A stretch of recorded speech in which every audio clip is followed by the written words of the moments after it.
Okay, I made a video early today that had such poor audio mixing, but I don't really feel like re-recording it, and this is like 6 hours later because my full entire family went downstairs in our. So here it is. Here's the small little video I want. I was kind of mad about my school, despite it's not rusty, and I am.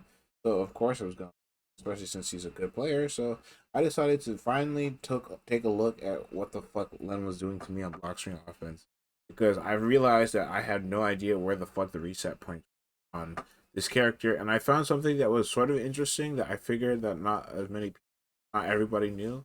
This is probably old news for some of you guys, but for those of you who it's not, I figure what I learned might be somewhat helpful to you as well.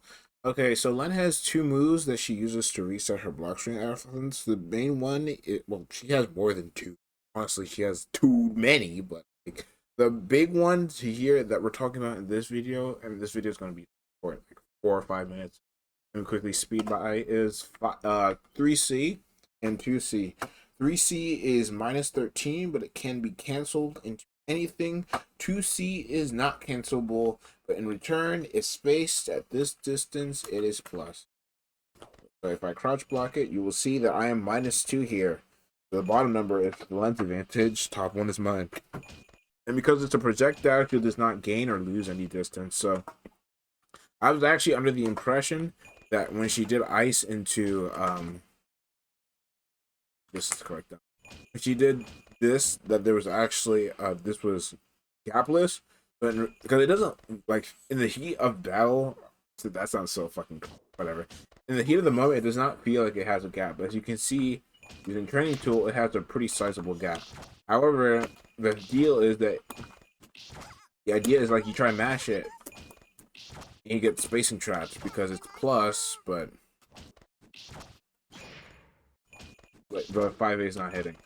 So in order to hit it, you actually need to press, like, my character can press 5B, 2B, but the most consistent one for H-Kkohaku is 5C because it's both faster. And you need it to be fast because if you trade, ice is a launcher for whatever godforsaken reason. So if you trade, let me try to trade on purpose. You're actually slightly minus. I think she hits the ground before you do. Let me see. Press view screen here. Yeah, this is where I hit the ground, and so she has 1, 2, 3, 4, 5, 6, 7, 8, 9, 10, 11, 12 frames of advantage here for some godforsaken reason because she's launching you. So if you trade with her, she's +12, which means she's so plus that she can actually uh forward tech and like meteor tech. I think with like a button. So you can't afford to trade. So for H-Kkohaku, she wants to match 5C there. But there's like other things she can do other than just ice, right? She can do something like this, which also loses to 5C in H-Kkohaku's case. But like, yeah, there's that. Let's see. There's like air ice. That's not real. Let me see. She has 5C. It's like, let's say, jump forward, generally catches you. Try to fuzzy jump. No, not fuzzy jump. If you try to like jump forward or whatever, catches you. And there's probably like a whole bunch of other options. Like, let's we quickly record a dummy actually. It shows an option that I just thought of. Like,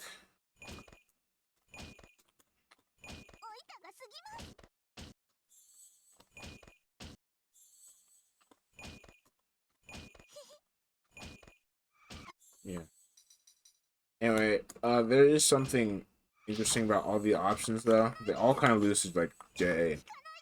If you J8 and react to what you see Len doing on the ground, you can literally beat every single option. Like J8 doesn't get like we saw earlier on this dummy.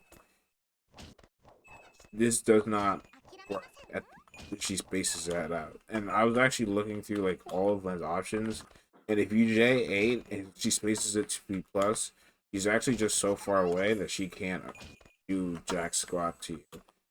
So I was like, okay, maybe this is just how you're supposed to beat it when she tries to use the fact that she's plus after two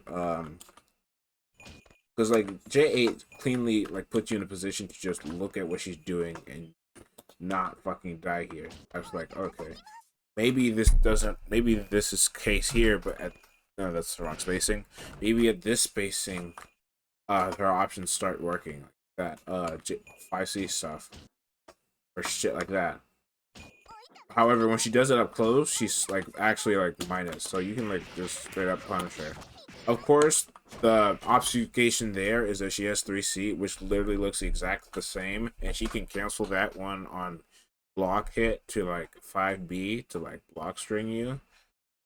So you have to like fuzzy mash the button, but then if you're like fuzzy mashing, you run the risk of exploding, which you can see on the bottom +4. So that means the only true punish that I can get on this is like I'm not even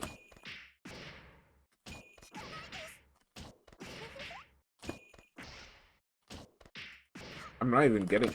I'm actually like my defense is like dog water because I can't even like buffer this out of block stun correctly. Like I'm always a frame late. Is that just the neutral frame and it's not being shown? I think I'm just no. So the only true punish for this is if you have a 4-frame command throw, which H-Kkohaku has. Which again, you're not gonna be able to do that consistently if you see her like 2C up close. But you could just jump because now you know. Like if you see her 2C up close, you can just hold up if you suspect it to be the 2C as instead of 3C.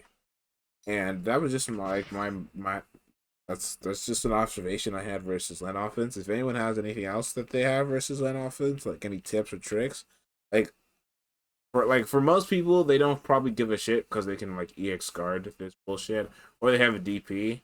That would be nice, but I can't do that. My character's shield counter also just fucking randomly decides to go out of the corner versus lane.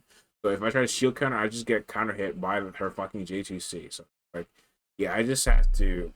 I'm doing bullshit like this. This isn't amazing dummy or anything. This was just me fucking around because I was getting mad at being reset on TKIs. So yeah, it's just a small video. I'll probably likely do a video of me analyzing one of my tournament runs. Probably TNS, maybe tomorrow. Yeah, I think I'm done for this video.